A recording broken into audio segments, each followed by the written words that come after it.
capital paraibana começou a semana fazendo aniversário. Sim, João Pessoa completou nesse 5 de agosto 439 anos. É a terceira cidade mais antiga do país. E numa semana com uma data tão importante, o programa chega para falar da nossa cidade. Ou melhor, escolhemos personagens que vão falar dela a partir das suas memórias afetivas. Então tá combinado, a gente convida você para acompanhar essas narrativas a partir de agora. O Câmara Aberta está no ar.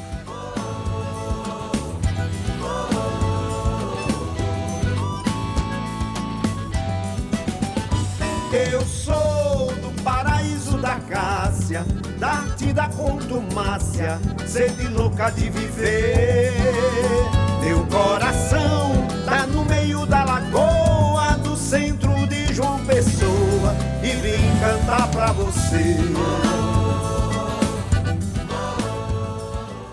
Estamos em frente à Basílica de Nossa Senhora das Neves, um lugar no centro histórico muito especial que faz parte das memórias afetivas de uma das nossas convidadas aqui. Estamos falando da ex-atleta de vôlei e também gestora pública Vera Lucena. Ela é paraibana de Soledade, mas veio para cá muito criança ainda e vivenciou muitas histórias da nossa capital, que nós vamos ter a honra agora de compartilhar conosco parte dessas memórias afetivas de João Pessoa. Seja muito bem-vinda ao nosso Câmara Aberta de aniversário da nossa cidade, Vera Lucena. Ô Michele, para mim é uma honra estar aqui participando aqui com vocês, desse momento tão importante de falar da nossa cidade. Para mim é uma honra fazer parte dessas memórias afetivas aqui da nossa cidade. O centro histórico tem uma importância nessa sua construção de memórias afetivas? Sim, que eu sou, como você falou, com muita honra, eu sou do Cariri, sou de Soledade, mas vim para cá aos 6 anos, quando meu pai foi deputado estadual, aí a família se mudou para cá. E aí, a partir de 6 anos, foi uma infância, uma adolescência, hoje a vida adulta aqui nessa cidade, que passa a ser também nossa. Até porque também sou cidadã pessoense, né? Na época que o vereador Evásio era vereador, me concedeu esse título com muita honra. E eu amo essa cidade, entendeu? Então, aqui nasci exatamente porque estamos aqui no colégio onde eu passei a minha vida toda, o Colégio das Neves. No começo eu vim de uma escola pública e depois vim para cá a partir da 5ª série e do exame de admissão, como era antigamente. E aí essa história toda passa-se exatamente na época da Festa das Neves, que a juventude vivia aqui na General Osório e tudo. Então isso é muito importante. Então, parte da sua vivência foi aqui. Foi. Colégio das Neves aqui do lado, a Basílica aqui por trás, a General Osório aqui. Exatamente. E aí teve coisas assim que você lembra com carinho, recorda com afeto de vivências aqui?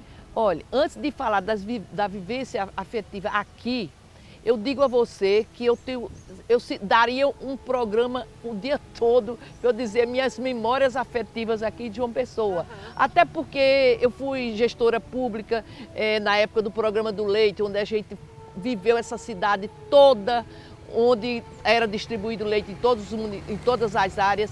A minha parte como atleta do Cabo Branco. E a gente vai, inclusive, chegar lá, falar só sobre essa parte dela atleta, ex-atleta de vôlei de quadra. Então né? Aqui a Festa das Neves tem uma história muito, muito importante da nossa geração, que era exatamente, nós não tínhamos muitas opções aqui, e a gente esperava o ano todo para a chegada da Festa das Neves. Se divertir, namorar, paquerar. Exatamente. Então, é uma história muito bonita, que essa General Osório, para mim, me lembra muito, porque ficava o pavilhão ali. Apesar de eu gostava mais de andar nos brinquedos, né? Era a roda gigante, era trem fantasma, essa coisa todinha. Mas tinha um célebre cachorro-quente de nega ali na esquina, que era o ponto da paquera, né? Que todo mundo ia para lá para encontrar e entrar exatamente para pavilhão, para o que fosse. Mas era o ponto de encontro ali na esquina. E todo mundo dava conta de quem veio, de quem não veio. Exatamente. Aquele burburinho na Festa das Neves. Exatamente. Aqui na Basílica você vinha muito, a sua família frequentava? Vinha. Inclusive meus filhos, meus netos. Eu fui primeira comunhão foi aqui, tá? Meus filhos, meus netos, todos se batizaram aqui. A minha filha casou aqui. Tiago não, que casou da Igreja do Carmo, ali junto à Igreja do Carmo. E então, a minha história aqui, eu fico feliz quando eu vejo assim, o povo aqui no Centro Histórico, porque a gente tem que voltar a ser o que era. O Centro Histórico, nós temos um resgate para fazer isso aqui nessa nossa cidade, né? Passada essa fase da infância, eu sei que você da adolescência em diante, boa parte de sua juventude, você foi um atleta de alto rendimento aí dentro do vôlei de quadra. Fala um pouco sobre essas memórias afetivas em relação a essa vivência como atleta. Olha, eu digo assim, essa é uma vivência afetiva muito, muito forte na minha vida. Eu sempre joguei pelo Cabo Branco. E também, mas o Astrea também tinha uma importância muito grande para toda a nossa geração. Aliás, quem foi atleta, quem não se lembra dos jogos da primavera, né? Dos jogos universitários, que era o ponto de encontro ali. O Astrea, apesar de eu ter sido do Cabo Branco, mas eu vivia muito ali no Astrea, porque eu morava ali na Pedro I. Então, quando eu me dá uma dor quando eu vejo o Astrea daquela forma fechada. Eu digo muito que meu sonho de consumo, eu digo que se eu tirasse na loteria, eu pagaria as dívidas trabalhistas do Astrea e encampava para poder fazer um trabalho social ali. Porque aquele Astrea, o que você pensar, não só no esporte, mas na cultura, tem espaço para tudo. Então eu conheço aquilo ali do Palma, eu tenho e principalmente também faz parte aqui do Centro Histórico, porque ali já faz sim. Então eu tenho um sonho exatamente isso. Aí quando me chamaram para falar das lembranças afetivas, eu disse, meu Deus, é tanta lembrança que eu tenho que eu não sei como ele vai dar um programa muito bom. Mas eu sei que você também criou, na fase mais adulta, né, já como gestora pública, você também criou afeto, não só pela essa área do Centro Histórico, mas por uma João Pessoa mais ampla e mais inclusiva. Isso, exatamente. E outra coisa que eu ia dizer a você com relação ao esporte. O esporte foi tão importante na minha vida que eu me casei foi através do esporte que eu me casei com o Potengi. Com o ex-vereador, né? Potengi Lucena, saudoso. Então foi foi através do voleibol. Ele era jogador e eu era também, e a gente casou exatamente através do esporte. Inclusive que a senhora tinha conhecido Potengi também nessas andanças aqui da General Osório, Festa das Neves. Não, foi no esporte. Mas foi dentro do esporte. Foi, exatamente. O esporte foi muito importante e a nossa felicidade foi 40 anos de casado e sempre o voleibol estava em primeiro lugar na nossa vida. Em relação à sua vivência como gestora, numa João Pessoa mais inclusiva, mas não só dentro desse perímetro do Centro Histórico. Como eu falei para você, quando eu fui presidente da FAC, nós ampliamos o programa do leite em todo o estado, né, dos 223 municípios, e aqui em todos os recantos dessa cidade foi implantada. Então, por isso que eu digo assim, eu tenho uma memória muito forte, porque andei essa cidade toda, vivi em contato com os que recebiam os beneficiários. E então, até hoje as pessoas me chamam assim, e quando me reconhecem, dizem assim, olha, a Vera é a mulher do leite, eles me chamam como a mulher do leite, entendeu? Porque foi um programa de inclusão social incrível, de você, assim, foi o programa mais importante da minha vida profissional, foi exatamente o programa do leite, porque vinha do pequeno produtor, e a gente distribuía para as famílias, quantas e quantas famílias que a gente encontra e diz assim, olha, gente já grande, que diz, olha, graças ao programa do leite, eu pude criar meus filhos, porque não tinha, era comida para era alimentação para toda a família, entendeu? Então isso para a gente é uma coisa, motivo de muito orgulho, né? E assim eu fazer tudo porque você, como gestora, tudo que você fizer em prol do próximo. Eu sou uma pessoa que sou muito católica e me preocupo, independente de estar em cargo profissional ou cargo em gestão pública, independente disso. Eu sou assim, gosto desde o tempo que eu era da universidade e que a gente faz esse trabalho independente de qualquer coisa. Quando você pensa nas suas memórias afetivas e você vê João Pessoa de hoje se desenvolvendo, qual o sentimento que você sente? É preciso desenvolver, claro, mas assim, o que é que precisa ser mantido dessa tradição, dessa João Pessoa? Essa área, por exemplo, do Centro Histórico, é preciso lutar por ela. Ah, com certeza. Isso aí já está vendo essa campanha, né, para resgatar aqui a história aqui resgatar muita coisa aqui do Centro Histórico, que a gente, na época da gente ainda conseguia aqui alguns pontos que tinha ali em alguns barzinhos que tinha aqui na época, essa coisa toda, eu ainda consegui. Mas a gente tem que voltar, porque o nosso centro histórico é belo, é lindo. E eu estou vendo o grande turismo, o crescimento turístico que está aqui em João Pessoa. Inclusive, quando a gente estava aqui, a gente gravando, está cheio de turistas aqui, dia de semana, visitando a Catedral Basílica, visitando essa área onde tem muitas igrejas históricas, o Centro Cultural de São Francisco, né? Nessa manhã de ventania, né? Graças a Deus não está chovendo, mas assim, é importante ver os turistas muito vindo importante. aqui. Então, com esse crescimento que está aqui, descobriram agora João Pessoa, com certeza também aqui o Centro Histórico vai crescer também, né? Então, a gente tem que criar condições para que o turista venha aqui. Como a gente vai para a Bahia, vai para tantos lugares que você procura qualquer coisa fora do Brasil mesmo, você vai para onde? Para o Centro Histórico, para conhecer as coisas. Então, a gente tem que valorizar isso aqui e trazer o turista para ver. Aí só com isso é que a gente vai poder desenvolver, habitar, né? Fazer habitação aqui para o pessoal começar a frequentar o Centro Histórico e não ficar aquele deserto como está acontecendo nos finais de semana, né? Então, eu acredito muito e tenho fé que o Centro Histórico, João Pessoa, cada vez mais vai crescer. Então, viva João Pessoa, viva o Centro Histórico. Parabéns, João Pessoa, eu amo essa cidade. Eu também. A gente só tem a agradecer. Vera Lucena, ex-atleta de vôlei, gestora pública, que compartilhou com a gente parte das memórias afetivas dela e de ações que ela fez por esta cidade. Muito obrigada pela sua presença e participação aqui no nosso Câmara Aberta, em homenagem à nossa cidade. Obrigada. Chegou a hora do nosso intervalo, daqui a pouco a gente volta trazendo outra história de memória afetiva com outro personagem que vai nos honrar compartilhando essas memórias conosco, assim como Vera Lucena fez agora. Até já! A Cultura da Paraíba em Alta, um programa intimista apresentado pelo Mestre Fuba. Ele começou a exercitar a sua arte nas redes sociais. Eu dei um coice na engenharia pra fazer teatro, música e poesia. Com artistas da terra, música, artes plásticas, literatura, teatro e cinema. O Jardim Cultural da Paraíba aqui, na TV Câmara, às 7h30 da noite, toda sexta-feira.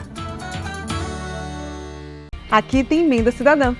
São mais de 50 milhões em 3 anos para obras como esta aqui no Valentina. Aqui tem Câmara.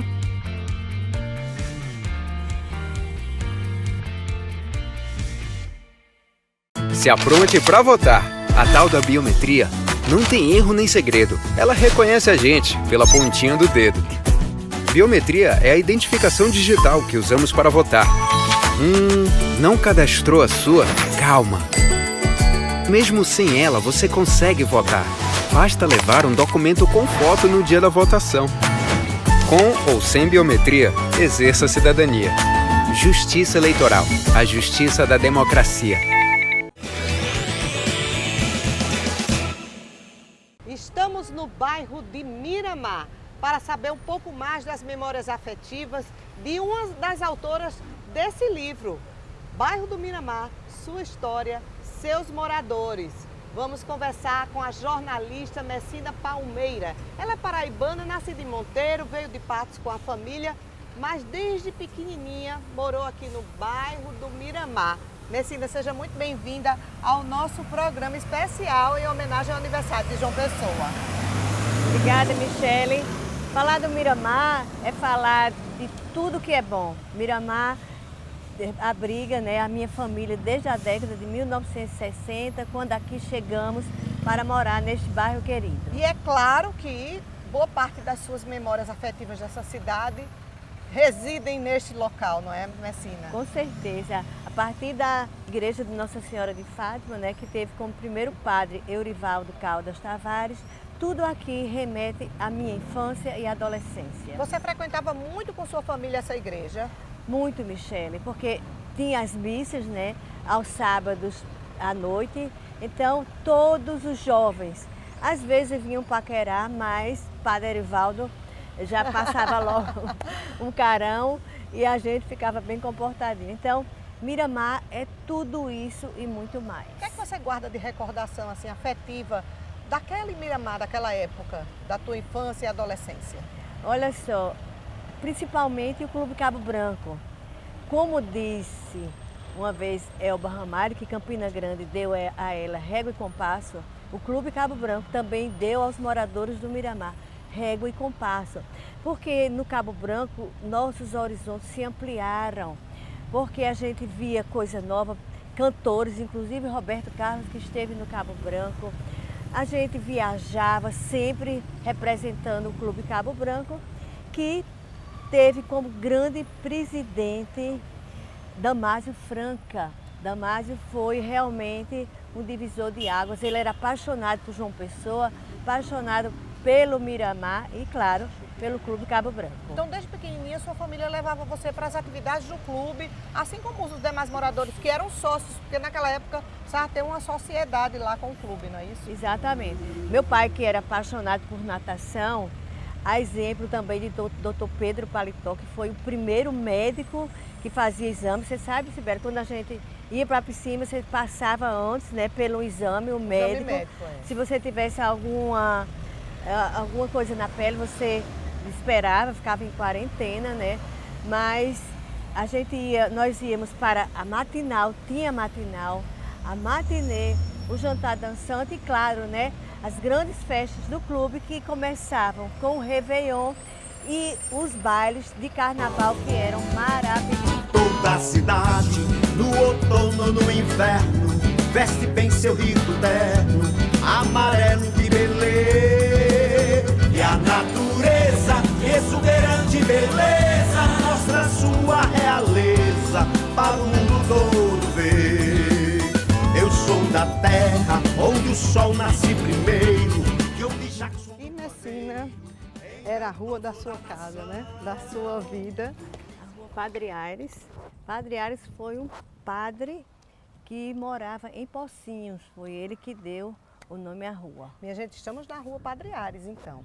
Quando Messina chegou aqui em João Pessoa com a família, foi aqui que ela veio morar. Bem ao lado da Granja Santana, em 2 casas que foram adquiridas pela família. Exatamente. Então você viveu muitas memórias aqui nesse lugar. Com certeza. A primeira granja pertencia a Adalberto Soares, que era um grande comerciante que tinha loja ali na Maciel Pinheiro. Ele tinha 3 filhos, era casado com Dona Naná. E um aspecto interessante, Michele, é que no São João era sempre muito comemorado. Gente, todos os moradores, né, conhecidos. Tipo festa no interior aqui. Nossa, era um espetáculo. Com não direito era a residência oficial do governo do estado, do governador do estado. Exatamente. Ainda não. O governador João Agripino, né, em 1970, comprou a granja. Aí sim passou a fazer parte, né, ser a moradia dos futuros e dele também, que morou um certo tempo aqui na Granja Santana, né, que é em homenagem à Nossa Senhora de Santana, a avó de Jesus Cristo. Aqui era rua de barro, vocês brincavam aqui nesse lugar? Era rua de barro, inclusive logo mais depois tinha uma rua que tinha uma espécie de bueiro, entendeu? Então, para você atravessar a rua era uma verdadeira epopeia, entendeu? Não existia os ônibus comuns que existem hoje, existia uma marinete. Marinete de seu Erasmo era quem levava os moradores para o centro da cidade. Ele estacionava aqui mesmo na Padre Aires e, à medida que a marinete enchia, aí ele sim levava o pessoal para o centro de João Pessoa. É fato que você escreveu, junto com sua mãe, Balila Palmeira, um livro sobre a história desse bairro, sobre seus moradores, Messina. E a partir da pesquisa que foi feita para esse livro, você diria que você aprofundou bastante o conhecimento aqui no bairro e também as memórias que você já tinha na convivência do dia a dia? Com certeza, porque fiz a pesquisa de campo, né? Entrevistei moradores, o livro também tem depoimentos, a exemplo de Creuza Pires, Glauce Buriti, que também foi moradora, Marcos Pires, Albiege. A Biege e Maria Lúcia foram minhas duas grandes amigas de infância. Maria Lúcia Jurema. Maria Lúcia Jurema e Albiege Fernandes. Moravam todas nessa mesma rua. Detalhe que naquela época, Messina conta, é que o bairro do Miramar, ele praticamente encerrava. Não existia o Castelo Branco. Então, quando chegava ali no mercado público, acabou. Acabava. Depois, Michele, era uma mata, que a gente chamava uma mata. Uma floresta. Uma floresta com um cheiro maravilhoso. Existiam granjas que a gente ia comprar ovos, ia comprar macaxeira, lá ali dentro do bairro. Exatamente aquela descida que hoje é do Castelo Branco, né, Messina? Ali era tudo mata, o rio Jaguaribe passava por ali e o bairro acabava ali no mercado público. Exatamente. Inclusive, Michele, o Castelo Branco, foi construído também por João Agripino para as lavadeiras de roupa. Olha só. E aí, a preços bem populares. Hoje é um bairro dentro da cidade, né, que as casas muito, muito valorizadas.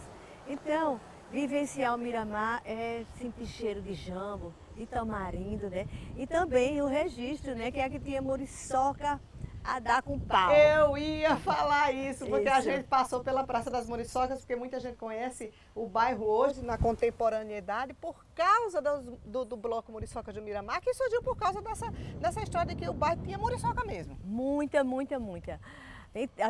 Todos nós tínhamos mosquiteiros, né, para proteger a gente, mas a bicha era tão poderosa que elas davam um jeito e entravam. Então era muita muriçoca mesmo. Já com o bairro muito saneado, as ruas calçadas, né, diminuiu muito, mas o nome Muriçocas do Miramar faz jus, sim, à grande quantidade de muriçoca que tinha no bairro. Você pudesse memorizar uma poesia ou algum poema, alguma frase que tivesse relacionamento com essa memória que você tem do bairro, o que seria, Messina? Eu sei que você é uma pessoa intelectual, escritora, além de jornalista, também muito atrelada a esse universo literário. Bom, eu adoro o mundo literário, adoro lançamento de livro, tudo é um momento enriquecedor. Mas eu posso dizer, Michele, a gente estava na rua Tito Silva, né? E Tito Silva foi o primeiro diretor do jornal União. Ele era também um industrial. Ali na Rua da Areia ele tinha os vinhos Tito Silva, que ele fabricava o vinho Celeste, à base de caju. Então, já que você pediu um poema, né, vou dizer brevemente, tinha no rótulo do vinho Celeste a seguinte frase: o beijo que tu me destes tem um sabor inocente que uma taça do Celeste deixa nos lábios da gente. Obrigada, Messina. E depois do intervalo a gente volta com mais memórias afetivas pelo olhar de pessoas que vivenciaram a nossa João Pessoa. Até já! É no gabinete que o vereador recebe a população e eu vou visitar cada um deles no programa Papo de Gabinete. É a visão do vereador sobre a nossa cidade, as propostas e projetos que tramitam na casa e as leis aprovadas pela Câmara que podem impactar a vida de nós, cidadãos. Não perca, na TV Câmara e Rádio Câmara FM, Papo de Gabinete. Eu espero você. A Câmara tá no centro. A Câmara Municipal vem puxando uma discussão muito importante para todos João Pessoa, o resgate do nosso centro. E esse trabalho já rendeu conquistas significativas para quem queira morar ou empreender aqui. Os benefícios incluem a redução de ISS de 5% para 2%, além da isenção de 4 impostos: ICMS, IPTU, ITBI e ITCD. Vem pro centro você também. Câmara Municipal de João Pessoa, a casa do povo. Se apronte para votar. Prepare seu coração, que vem aí a eleição. O primeiro turno acontece no dia 6 de outubro, das 8 às 17 horas. Confirme onde você vai votar. Leve um documento com foto, deixe seu celular no local indicado. E pode levar uma colinha com os números dos candidatos. Vote para vereadora ou vereador e depois para prefeita ou prefeito. Pra quem veio até aqui, só faltou Justiça Eleitoral, a justiça da democracia. Estamos de volta, dessa vez aqui na Lagoa do Parque Solon de Lucena, esse cenário incrível. Estamos de volta, dessa vez aqui na Lagoa do Parque Solon de Lucena, esse cenário incrível, com certeza já foi palco de memórias afetivas de muitas pessoas que moram na nossa cidade. E foi o local de afetivas deles. Estamos falando de Saulo Barreto, ele é pessoense, engenheiro civil pelo UFPB, mas também acumula títulos internacionais de mestrados em planejamento e também tem um currículo bastante extenso. Vai compartilhar conosco a partir de agora suas memórias afetivas, porque ele morou sim, aqui bem pertinho da Lagoa. Seja muito bem-vindo ao nosso programa Câmara Aberta, Saulo Barreto. Obrigado, Michele. Tudo bem com você? Foi um prazer estar aqui nesse local tão paradisíaco como a Lagoa, que a gente vai falar alguma coisa sobre parte da minha infância que eu vivi aqui, nasci logo perto aqui na Rua Santos Dumont. Fala pra gente, justamente, você nasceu e morou aqui bem pertinho, e aqui naquela época, o que é que você se recorda daquela época da tua infância? Isso aqui era muito diferente, era um parque onde a gente passeava de bicicleta, andava a pé muito. Nos domingos tinha aqui a paquera aqui na Lagoa, que era muito conhecida. Eu estudava ali na Aliança Francesa, aqui em frente, que ia para casa a pé, andando. Quer dizer, era uma vida muito diferente do que hoje está aqui. A gente até fica pensando, meu Deus, em tão pouco tempo teve uma transformação tão grande do cenário da Lagoa, né? Hoje quase não mora mais ninguém, são pontos comerciais. E a gente fica um pouco até chocado quando vê, faz muito tempo que eu não vinha por aqui. E quando eu chego agora, eu me deparo com isso, eu tento identificar os pontos onde eu conhecia as pessoas, tudo que a gente conhecia, casa por casa quem morava aqui. É mesmo, entendeu? Então muitas pessoas assim que hoje a gente tem memórias assim, eram pessoas da sociedade. Por exemplo, essa Rua Santos Dumont, que é logo aqui, é uma rua pequena, que tinha no máximo 16 casas.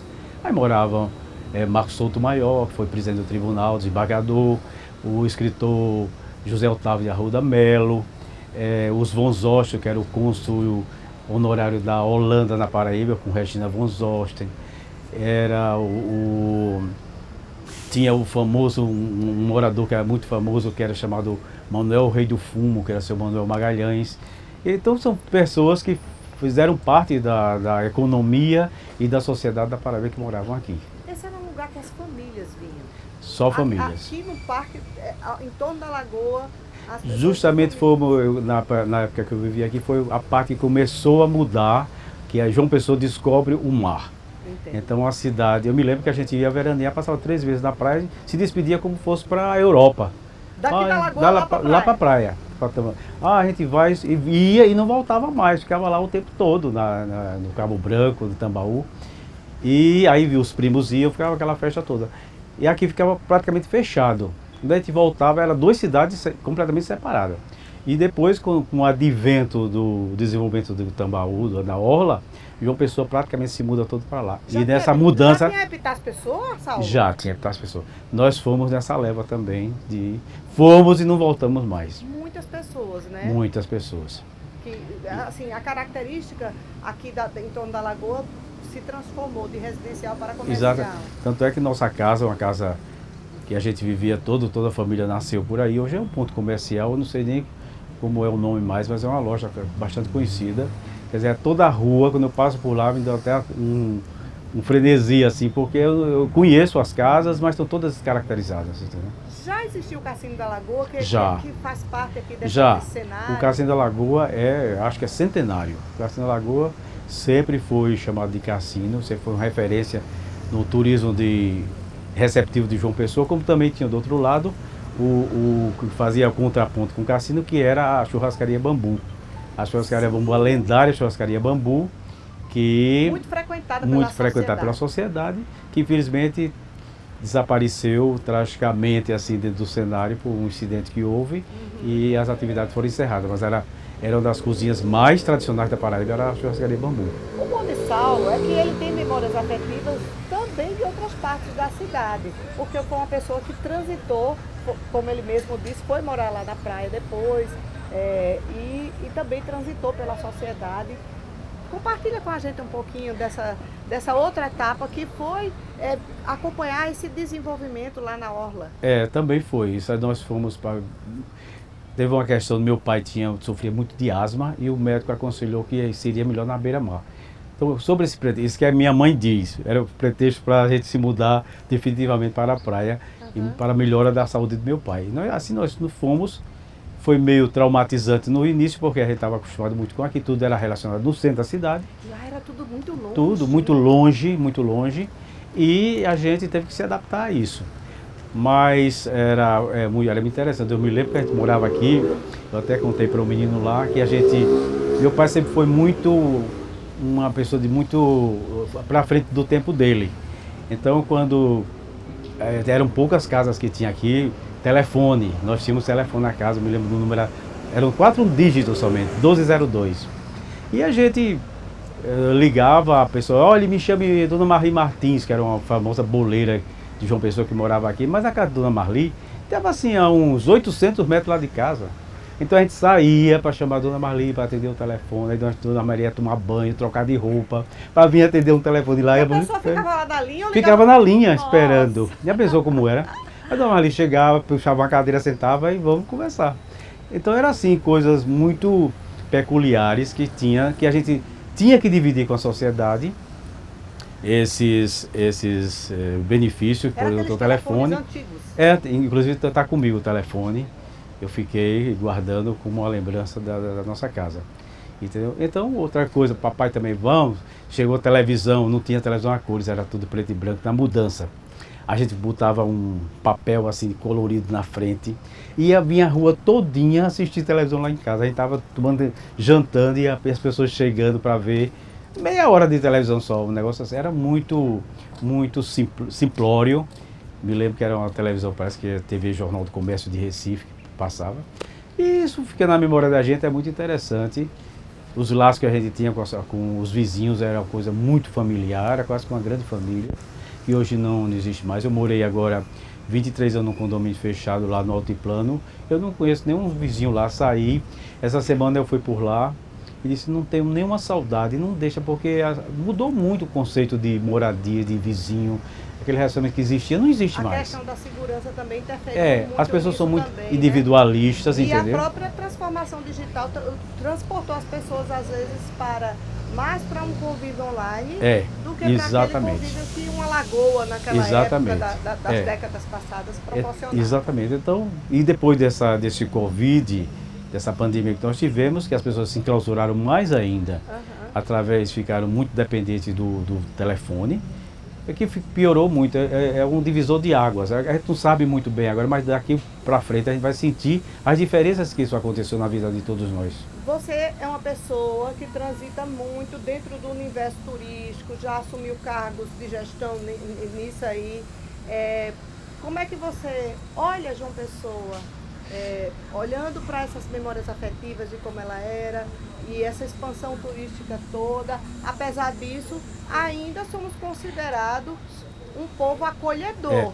Eu acho o seguinte, sempre se falou dentro do contexto turístico que João Pessoa era o patinho feio, ficava sempre na retaguarda. Aparecia Bahia, aparecia Ceará, aparecia até a própria Alagoas, e João Pessoa sempre na retaguarda. Mas isso aí foi muito bom, que nós nos resguardamos dos defeitos que os outros tiveram, para a gente fazer um turismo mais sustentável que a gente tem hoje. Então hoje João Pessoa se transforma num grande polo turístico, onde o mundo todo quer vir não somente visitar, mas morar aqui em João Pessoa. Muita gente de fora morando Muita aqui. gente veio de fora. A gente sai nos lugares e já percebe sotaques diferentes. Nós temos restaurantes aqui, e a gente no restaurante, a gente conhecia todo mundo. Hoje a gente entra no próprio estabelecimento nosso, a gente conhece 3 gatos pingados. Quer dizer, a maioria é gente de fora. Então isso aí é uma transformação que João Pessoa está fazendo, mas uma transformação muito boa, porque a cidade viu os erros que Natal cometeu, que Recife cometeu, e a gente está fazendo um negócio mais sustentável. Eu acredito que o turismo daqui para frente será uma das grandes fontes de renda do estado da Paraíba. Você frequentou muito, Saulo, a alta sociedade, festas, restaurantes, onde muita coisa acontecia. Você se recorda, tem alguma memória desse convívio que lhe acompanhou e que lhe chamou a atenção, que você gostaria de compartilhar aqui? Eu lembro que na gestão do prefeito Chico Franca, a primeira dama, sugeriram fazer um baile municipal em João Pessoa. Aí, como é que faz um baile municipal? Vou fazer um baile municipal no Hotel Tambaú. Aí eu tenho um grande amigo meu, um fraterno, que é Gerardo Rabelo, que também estava na direção de Saulo, me dá uma ideia para a gente fazer um negócio assim bem diferente desse baile municipal de Chico Velho para abafar. Eu digo, vamos lançar Tambaba. Eu tinha acabado de lançar Tambaba na mídia, disse, Tambaba, eu vou botar lá uma turma para dar um choque pelado dentro desse baile. As mulheres... Nossa! Aí, assim foi feito. Eu sei que a certa altura, quando o baile estava bem quente... Lançou em João Pessoa a praia de nudismo da Paraíba. Foi, que é uma invenção nossa também. Então, quando o baile estava bem quente, ele disse, solta Tambaba. Eu soltei, era o nome Tambaba, T-A-B-A, entendeu? Cada um era um personagem totalmente pelado, com o corpo pintado. Parou tudo, foi aquela confusão. Foi um grande happening que houve nesse ano. No outro ano, foram fazer a segunda versão do baile. Aí a primeira dama disse, olha, mas diga Saulo, não traz mais Tambaba não, foi muito tumultuado, invente outra coisa. Foi demais, foi futurista demais. Foi futurista demais. Mas não teve incidente nenhum, foi muito bom. Eu me lembro que tinha uma senhora que chegou assim e disse, minha filha, você está pelada? Ela disse, doce senhora, meu Deus do céu. Saulo, a gente, claro, para encerrar, o que você poderia dizer do seu afeto por essa cidade, nessa semana que a gente celebra os 439 anos de João Pessoa? João Pessoa, das cidades mais antigas, que ela surgiu, mais antiga por quê? Porque ela surgiu como cidade, não foi depois vila, como o processo normal que tinha, aldeia, vila, para terminar em cidade. João Pessoa foi fundada como cidade. Então, como cidade, ela é considerada a terceira mais antiga do Brasil. O meu afeto com João Pessoa é muito grande. Essa cidade eu acho muito linda, tranquila. E eu espero que o desenvolvimento não mude a personalidade da cidade. Que seja sempre essa cidade ordeira, bonita e acolhedora para todos aqui que aqui chegam. Muito obrigada, Saulo, por compartilhar essas lembranças, essas memórias, né, dessa vivência que você tem por essa cidade. Muito obrigado, eu que agradeço. E vamos unidos, eu estou sempre João Pessoa melhor. O nosso programa de aniversário da cidade de João Pessoa fica por aqui. Semana que vem a gente volta trazendo uma nova temática. É claro que desejamos a João Pessoa vida longa e sustentável. Até semana que vem. O frio e as lareiras, que beleza é meu lugar.